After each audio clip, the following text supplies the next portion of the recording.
उत्तर प्रदेश में कांवड़ यात्रा को लेकर तैयारियों को तेज कर दिया गया है। कांवड़ यात्रा को सुरक्षित बनाने के लिए मेरठ में उत्तर प्रदेश, हरियाणा, दिल्ली, उत्तराखंड और राजस्थान सरकार के आला अधिकारी जुटे।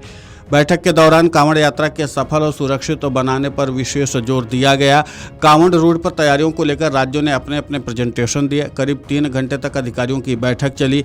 बैठक के बाद यूपी के डीजीपी राजीव कृष्ण ने कहा कि कांवड़ यात्रा के दौरान रूट पर मीट और शराब की दुकानें बंद रहेंगी।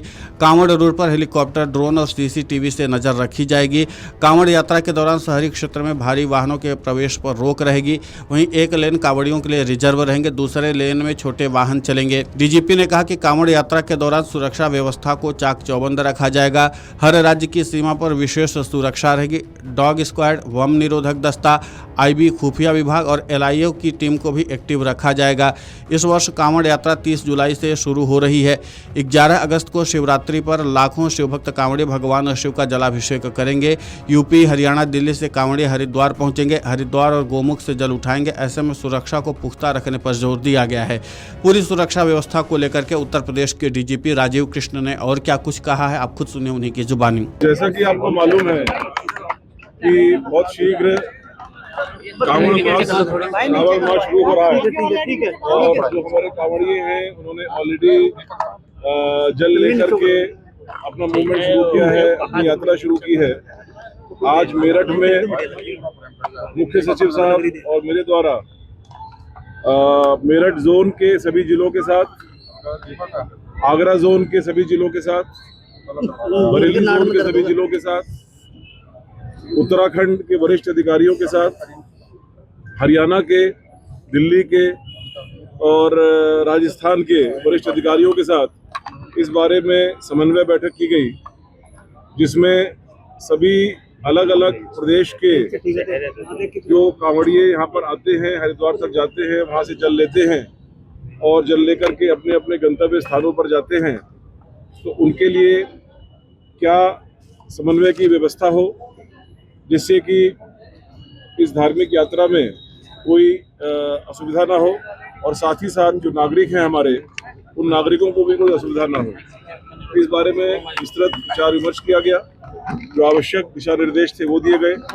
पहले भी इस कांवड़ यात्रा के लिए जो आयोजन किए जाते थे हमारे प्रशासनिक अधिकारी और पुलिस अधिकारियों के द्वारा और बाकी सभी विभागों के द्वारा, वो सभी बहुत ही उच्च कोटि के इंतजाम होते थे।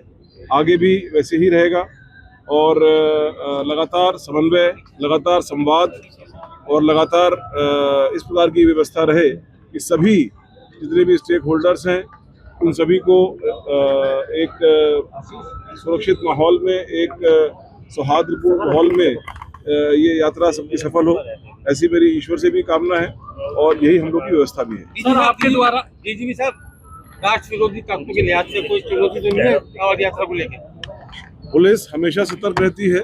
हमारे पास डिफरेंट टाइप के इनपुट्स आते रहते हैं, लगातार आते रहते हैं, उसके लिए हम लोग हमेशा सतर्क भी रहते हैं, तैयार भी रहते हैं।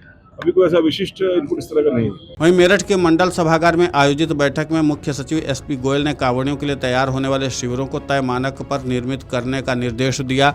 उन्होंने कांवड़ रूट की साफ सफाई पर विशेष जोर दिया। साथ ही इस रूट पर हर जगह लाइटिंग, पानी निकासी और अन्य सुविधाओं को तय समय में पूरा कराने के निर्देश दिए। मुख्य सचिव ने कहा कि किसी कांवड़िए का अगर रास्ते में किसी कारण से कांवड़ खंडित होता है तो उन्हें तत्काल गंगा जल उपलब्ध कराया जाएगा। मुख्य सचिव ने इसके लिए पहले ही गंगा जल की व्यवस्था करके रखने का निर्देश दिया है।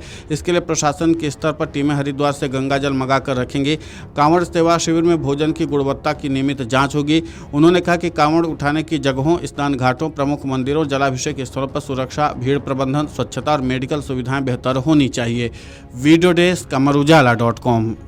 अगर आप ये वीडियो YouTube पर देख रहे हैं तो हमारे चैनल को सब्सक्राइब कर बेल आइकन दबाएं और Facebook पर देख रहे हैं तो हमारे पेज को लाइक करें।